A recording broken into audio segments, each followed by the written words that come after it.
If you've ever caught yourself overthinking a text message you sent, or replaying a conversation, analyzing every tone, every pause, every emoji, wondering if you said too much or not enough, if you've ever walked away from a moment thinking, I probably should have explained myself better, or if you've ever felt that familiar knot in your stomach after a boundary you just set, thinking to yourself, did I sound too harsh? Should I have softened the tone?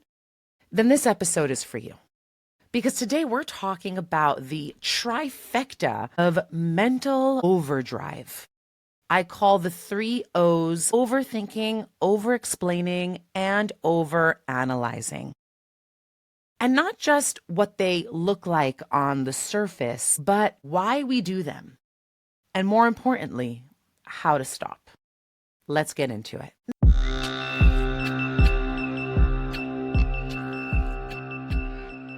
Becoming a co-creator with the creator is your birthright. Together, we'll journey into your deepest authenticity.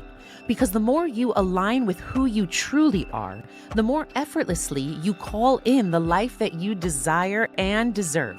And most importantly, the more you step into your soul's highest purpose. Welcome to the Manifestation Method podcast, your number one source for Kabbalistic manifestation. Here we combine the ancient wisdom of Kabbalah, modern psychology, and quantum physics to help you achieve real, tangible manifestation results with my proven Abra method. I'm Ayelet Polonsky, and I'm here to guide you on your journey of manifesting a life that is aligned, expansive, and deeply connected to your highest self through the sacred energetic mechanics of Kabbalistic manifestation. To learn how to use Kabbalistic manifestation to transform your life from the inside out, go to ayeletpolonsky.com or download the Manifestation Method app. Let's open the gates of manifestation together.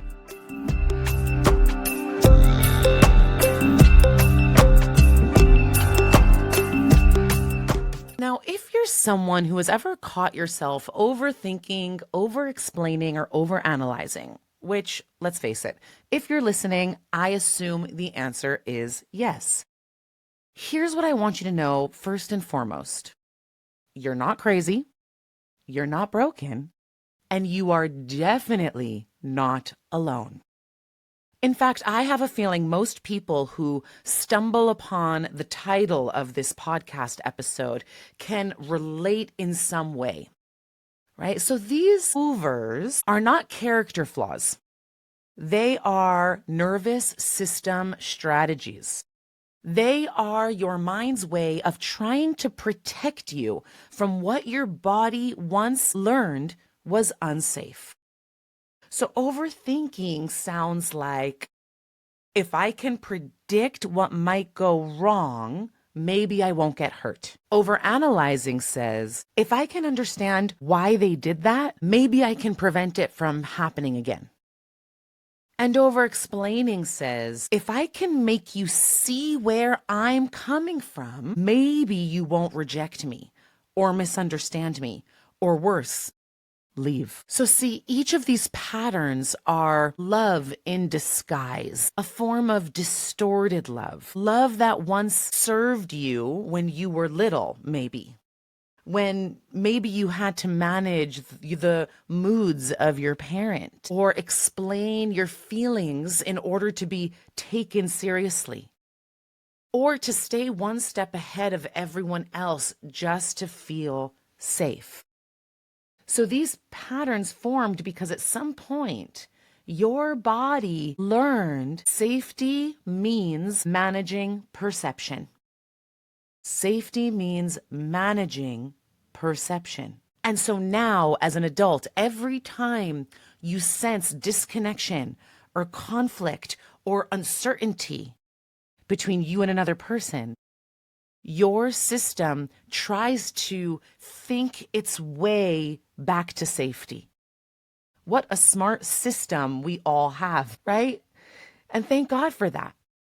right? So let's break it down and cover each of the three O's, the trifecta, one by one. So we have a deeper understanding because there's nuanced differences to all three, especially overthinking and overanalyzing. Some might confuse the two to be the same, but when we actually dive in, double click on each one and expand, then we'll see that the nuanced differences might pertain to you in a unique way that's different from the others. So let's start with overthinking, right? Overthinking is our system's control strategy, right? Overthinking is the mind's way of gripping the steering wheel of the future. It's the nervous system whispering, oftentimes softly and subtly, saying, if I can just think hard enough, replay it enough, anticipate every possible outcome, then maybe I can prevent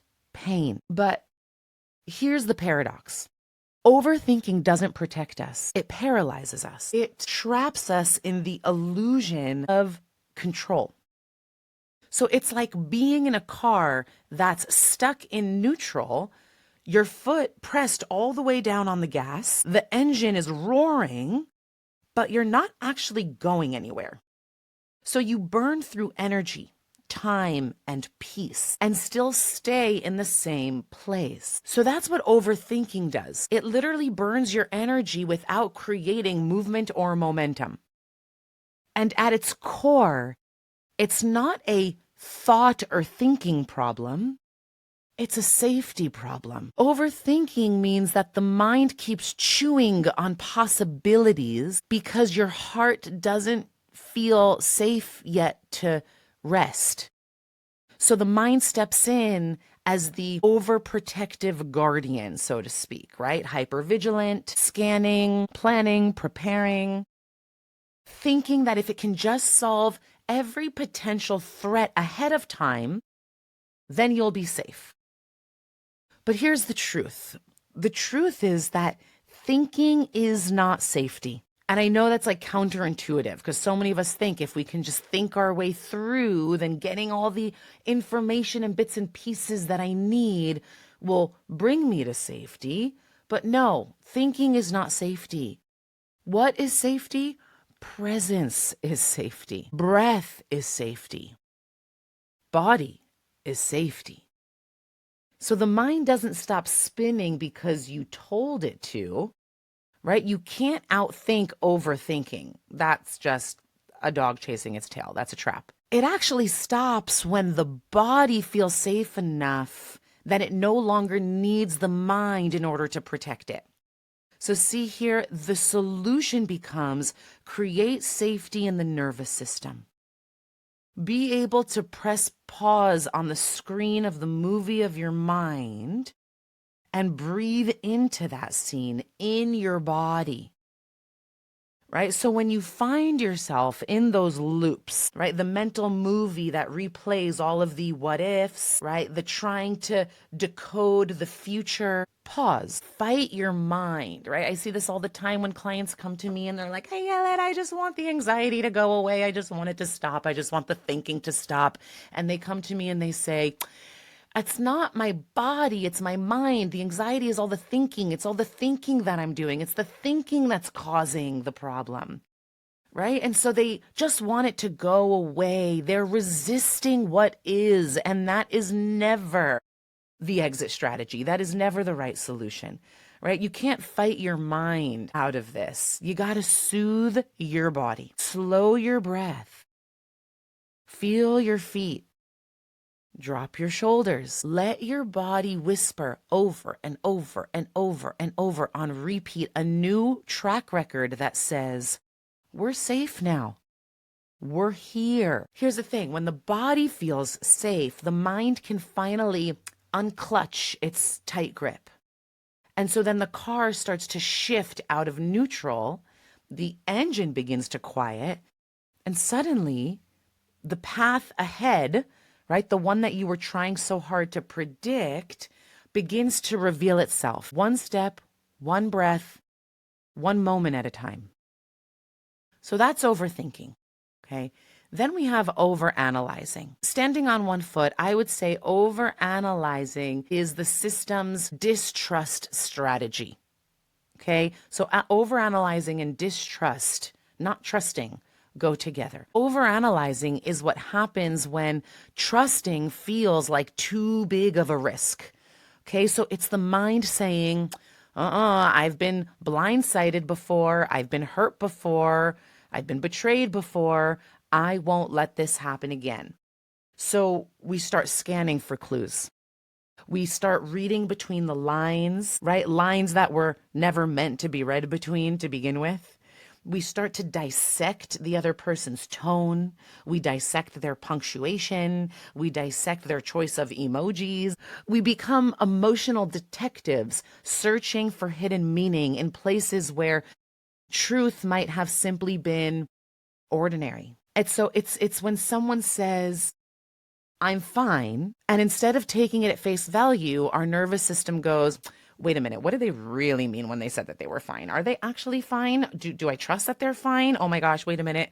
What if they're not fine? What does that mean about our relationship? What does that mean about my love, the love that I got, that I received from them, right? And all of a sudden our system goes into overdrive, right? And so then we start to replay conversations like security footage, frame by frame, hoping to find the moment that we lost safety. Okay, because if we can, we buy into this illusion that if we can find the moment where we lost safety, then we can acquire that safety back, right? And then we start to like over explain. Yeah. And so here's the thing. Analysis is not awareness. It's a defense mechanism dressed up as self-awareness. Like really take that in because that is pretty profound, right? It's a defense mechanism that pretends to be self-awareness, right? So it feels intelligent. It might even feel spiritual, right? It might convince you that you're just being mindful and aware. But what it's really doing is keeping you one step removed from real life, because what's real is what's present right here, right now. And so overanalyzing is the illusion of control masquerading itself as understanding. Okay? Because if I can understand you, if I can decode you, if I can predict you, then maybe I won't get hurt. So it's a strategy born in a moment when trust was broken, right? When someone's words didn't match their actions, when the ground or the carpet, I should say, got pulled beneath you, or the ground gave way beneath you, and your nervous system said, never again. From now on, I will figure it out before it happens. And that's where your detective part was born, right? The part that seeks to understand. And so instead of resting in the truth of what is, right? Like for when someone, for example, when someone says, no, really, I'm okay, I'm fine, we're good, right? So instead, you start scanning for danger. And so what happens is instead of listening with presence, we interpret through fear. Okay. And it's like standing in front of a mirror covered in cracks. Every reflection looks distorted.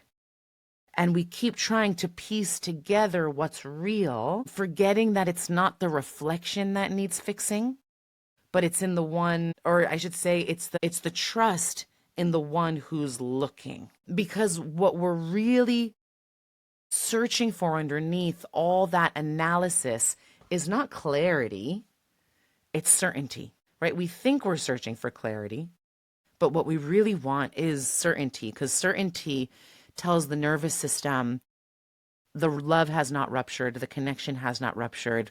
I can breathe, we're safe, right? So certainty, what you're looking for is certainty in safety, certainty in love, a certainty that you still belong, a certainty that you won't be blindsided again. But life doesn't offer that kind of certainty, right? And the truth is, and I really had to learn this the hard way. So I'm not saying it's easy, but I am saying it's possible, because I have grown leaps and bounds in this area where, I started to realize that The same way life doesn't offer me safety, people don't either. And that's not a flaw in the system. It's part of the sacred design. Because real safety doesn't come from knowing everything. Real safety comes from knowing yourself. It comes from trusting that whatever happens, you can handle it. Right? And this is such a big one. Cause like for me, it actually makes me emotional because I remember a real initiation that I had to go through when I was speaking to a mentor of mine, and I was just sharing with them like, no, I can't bear losing the people who I love. Right. And I was like really, really in it. I was going through something with someone and I was like, I can't bear losing the people that I love. And he looked at me and he said, what makes you think you can't bear it? And I was just like, I can't handle it. Like, I don't think I can handle it. And he looked at me and he goes, have you had ruptures in the past? And I said, yes. And he said, have you handled them? And I said, not only have I handled them, but I have grown from them. Like each one has been a phoenix rising from the ashes moment, right? And in that initiation, I learned how to establish deeper trust in myself, in the knowing that no matter what happens, I can handle it. And that even took it one step deeper for me in that I began to accept that some people are in my life because they're meant to last a page. Some people are meant to last a chapter. Some people are meant to last a few chapters, and some people are meant to last the entire book. And you know what? That is by design. And that is okay because every single thing that happens to us in our lifetime it's a sacred teaching.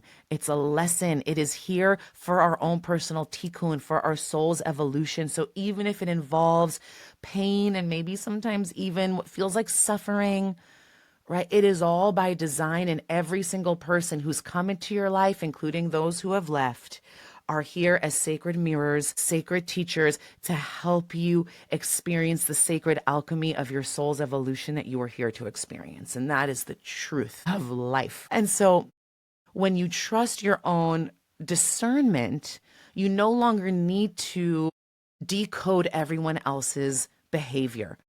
And that frees up so much energy. Oh my goodness. It frees up so much mental and emotional space and then creates more space for actual creativity, for creation, for freedom, for enjoyment of nature and connection. And right, you're no longer seeking this counterfeit pleasure because you are in the pure enjoyment of what is in the moment. And when you stop decoding everyone else's behavior, right? When you trust your intuition, you stop needing constant proof, right? Proof of your own validity, of your own value. And when you trust your own resilience, no matter what unfolds, you can repair, you can rise, and you stop needing certainty altogether, right? That's a level to aspire to not need certainty anymore from anyone else because you have it in your solar plexus, you feel it, right? And like in the core, in your power center, and the core of who you are. And that's when real peace comes in. That's when analysis dissolves into awareness. And awareness is where love lives. So that is what I would say encapsulates overanalyzing. And thirdly, we have over-explaining, which is the system's belonging strategy. So over-explaining and belonging go hand in hand, right? And so over-explaining, this one really, it's like sneaky. It's covert, I think is the word, right? It's almost like it feels innocent. That'd be the word, innocent, right? Because it disguises itself as clarity, it disguises itself as communication, and it even disguises itself as kindness, right? When I over-explain myself, it's like I'm being kind. I'm doing you a favor by over-explaining myself. So there's innocence there. And it sounds like, it can sound like, I just want to make sure that you understand where I'm coming from. Or I want to be transparent. Or I just don't want there to be any confusion. But if we peel back the layers, right, beneath the words, there actually lives an even quieter truth. And the quieter truth sounds like, I'm afraid you're going to misunderstand me. And that misunderstanding will cost me your love. Take that in if you relate. Hi, Ayelet here. I just wanted to pop in and say I am so excited to officially introduce the Manifestation Method portal, membership, and app. This is your home for all things Kabbalistic manifestation. You'll get access to my monthly live workshops, soul deep hypno activations and attunements, all of our manifestation courses, and our global community of manifestors. And the best part? It's just $26 a month. That's less than a latte a week. Come manifest alongside me and start creating the life you desire and deserve. Head over to ayeletpolonsky.com to join us. To that. Over-explaining is what we do when belonging feels conditional. It's what happens when somewhere along the way, our nervous system learned that if they can just see my intentions, if they know that I meant well, then maybe they won't leave and I won't be abandoned. And so it's your inner child whispering, please don't be mad. Please see my heart. Please know I didn't mean any harm. We over-explain not because we're talkative. We over-explain because we're terrified of disconnection. And that's so, it's like there's a sweetness to it. There's a tenderness to it, right? But there's also a giving over of your power to the other in that activity, right? And so we've really confused understanding with acceptance, right? We think if they just understand me, then I'll be safe. But what we're really craving is not to be understood. What we're craving is to be accepted even when we're misunderstood. It's like standing in front of someone holding your heart out in your hands. And instead of trusting that your heart is enough, you start narrating it, right? Like, see, this is why it beats this way. And here's where it's cracked. And here's how I fixed it. And here's who I really am. And please, please, please just don't misunderstand my heart. But the truth is, love does not need an essay. Love needs presence. It needs trust. It needs space holding, and it needs quiet.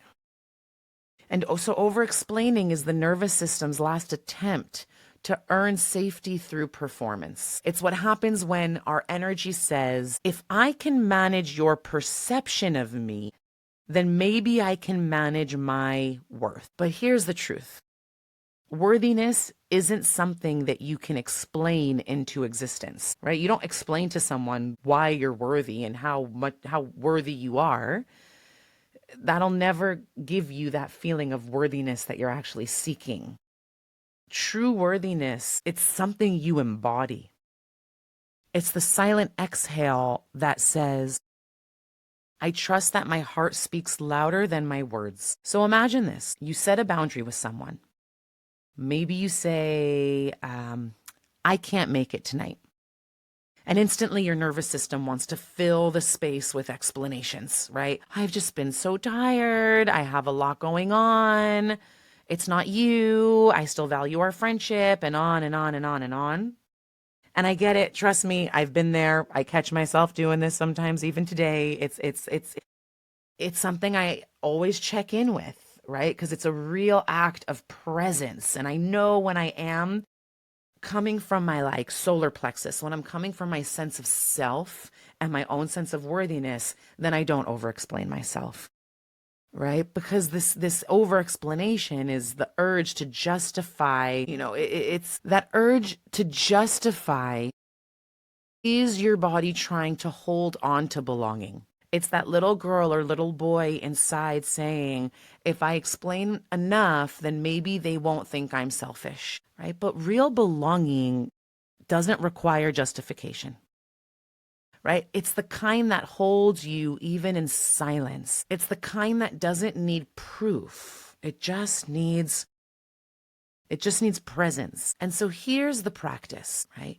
The next time you feel that urge to explain, pause, take a breath, feel your feet, notice the energy underneath the words that wants to rush out. And instead of explaining, trust in the quiet. Trust in the quiet. It's something, my husband is really, God bless him, like reiterated to me over and over again in our marriage. And I think it's finally begun to like sunk in. He's always said, like, give your answer in 1 to 3 words and then pause and let the other person speak.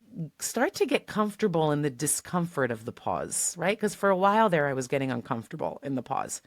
And I've learned how to become comfortable with it, like really comfortable with it, right? Because then I'm holding myself in my center.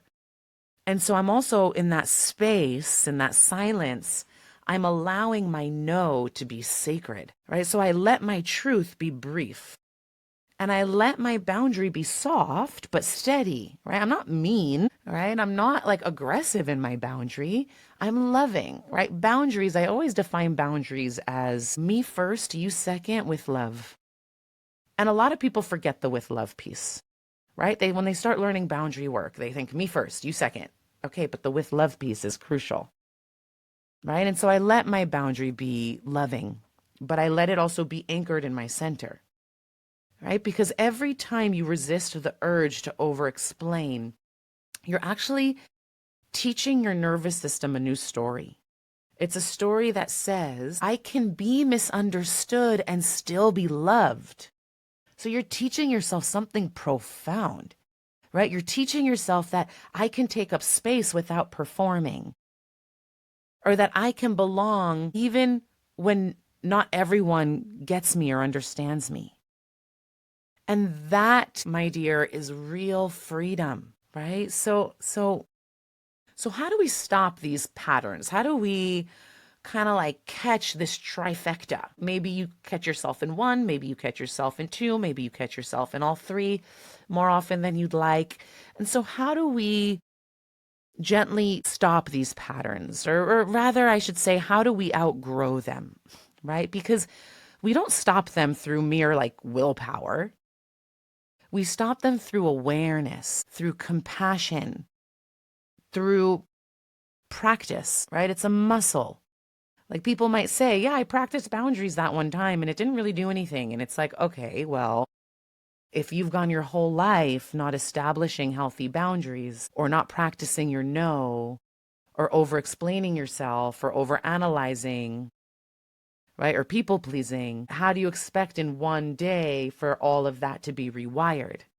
It's like going to the gym. It's stretching a muscle. It requires practice. And so here are some steps that you can start implementing today, right? Step 1, it's really an awareness game, right? We can't begin to heal anything if we're not even aware and creating some space and distance from that very thing that we're doing, right? So notice the moment your mind starts looping, okay? And don't judge it. Just name it. I'm trying to control the outcome here. Right? So that awareness, the Baal Shem Tov, the holy Jewish sage, has a 3-step process to healing, fear, anxiety, pain. And the first step is called surrender. So surrender is like another word for awareness, right? It's like not trying to resist it. If we're surrendered to it, we're no longer resisting it. What we resist persists. And so if we're not able to surrender to it, it means that we're just saying, no, I just want this thing to go away. And by trying to like amputate it or push it away, that's never the right path, right? So the Baal Shem Tov says, step 1, awareness, right?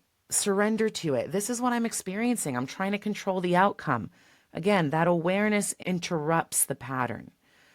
Okay, and I have my recognizing method. It was the last episode that I released, where I also talk about in this recognizing method, step 1 is to recognize, right? Similar to the Baal Shem Tov's methodology, like recognize, awareness. What am I doing here? And then surrender to it. Accept that this is what I'm doing. Don't try to fight it. Okay. Step 2, come back to your body. Okay. So feel your feet. Place a hand on your heart and a hand on your belly and say softly, oh, it's safe to not know right now, right? Because overthinking thrives in the absence of safety, right? Not in the absence of clarity. So in this second step, whether it's overthinking or overanalyzing or any of the O's, right? It's your ability to say, okay, I can be in my body. And when I'm in my body, what happens is when I say it's safe to be here right now, I I externalize the problem from myself, right? And so the Baal Shem Tov teaches this as the step 2 called separation or havdalah, right? To separate yourself from the quote unquote problem. And I say problem with caution because I don't think we have problems. I don't think any of us are broken. I think we're all like in this beautiful sacred dance of alchemy and growth and transformation, right? But and so in the recognize method, it's this is the second step, which is to recognize, right? How can I first recognize, then come into my body and acknowledge the story that I've been telling myself about myself? And so maybe the story I've been telling myself is that it's not safe in my body. And so instead, step 2 would say, okay, it is safe in my body, actually. It is safe to slow down. Okay. And then step 3 would be to pause before explaining. Right? So when you feel that urge to justify or to write one more paragraph or to make them understand, stop. Ask yourself, what part of me is seeking validation right now? And then breathe into that part, right? Give yourself presence instead of paragraphs of trying to understand. Breath, spaciousness. One of an amazing body worker, energy healer that I know said to me once, space is healing. And I'll never forget it, right? Space is healing, space is manifestation. This is all about creating space, right? And when we try to fill that space with more information, when we try to fill that space with understanding, with overthinking, with overanalyzing, with overexplaining, there's no space for healing to happen. Okay? So pause, take a sacred pause. And then finally, rebuild self-trust through stillness. Okay, so this is a big one. This is about sitting with the discomfort of not knowing what others think. And let your nervous system learn that you can survive the space between clarity and closure. Give yourself space and let yourself be in the discomfort and trust that you'll be okay.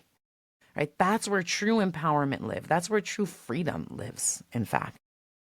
Okay, so ultimately what I would say is the medicine for overthinking is presence, right? Not the forced kind, but the embodied kind, the kind that knows how to slow down, the kind that lives in the rhythm of your breath, the kind that lives in the weight of your feet on the floor against the earth, the kind that lives in the moment.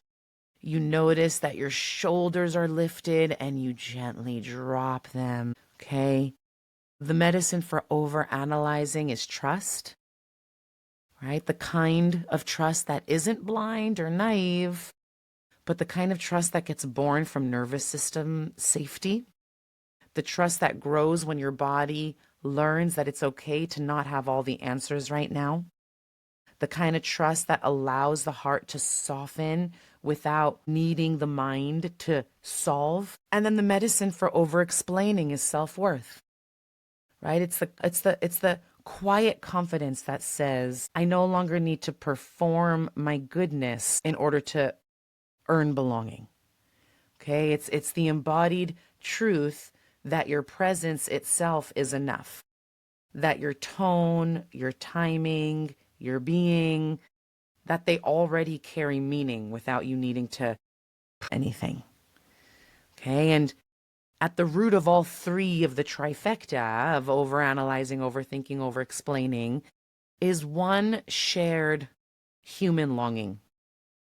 And that is to feel safe in our own being, to rest in our bodies as though our body is our home, to remember that regulation is not just a nervous system concept, but a deeply spiritual one. It's the felt sense of, I'm okay even here. And so instead of trying to control or interpret or justify, I invite you to soften.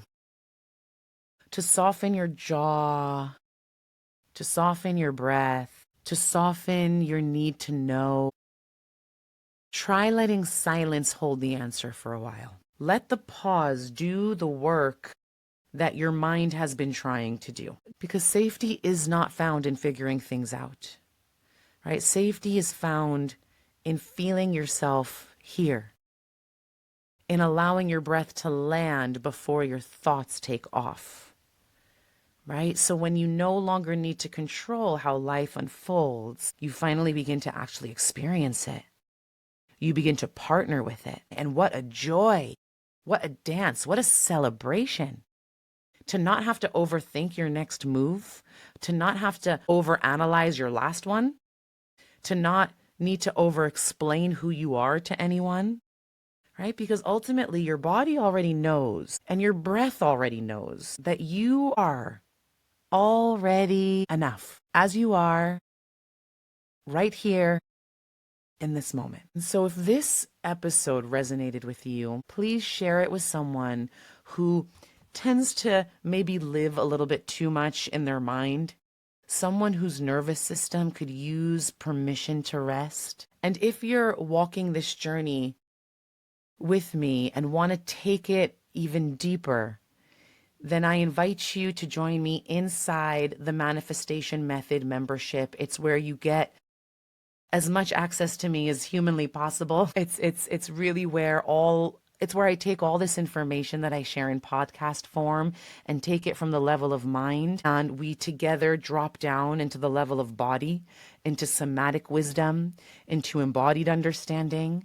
It's where I help you learn tools to regulate, release, return to your true self. It's where you become inspired through monthly live transmissions and coaching calls and a community where we get to chat and be in constant conversation with one another. It's where you get access to all of my high-level courses and hypno activations, hypnosis, neuro-linguistic programming, visualization, all these attunements and processes. It's really where I give you the best of what I've got outside of working with me one-on-one. So if you are feeling inspired, I invite you to join me inside the membership. I would love to get to know you on a more personal level and get to see you face to face every single month as well. So I hope to see you there. Until next time, breathe, soften, and remember, you don't need to earn safety.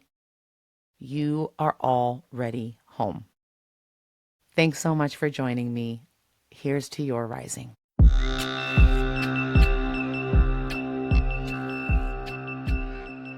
If you enjoyed this episode, let's keep the conversation going inside the Manifestation Method Portal app, your #1 destination for Kabbalistic manifestation.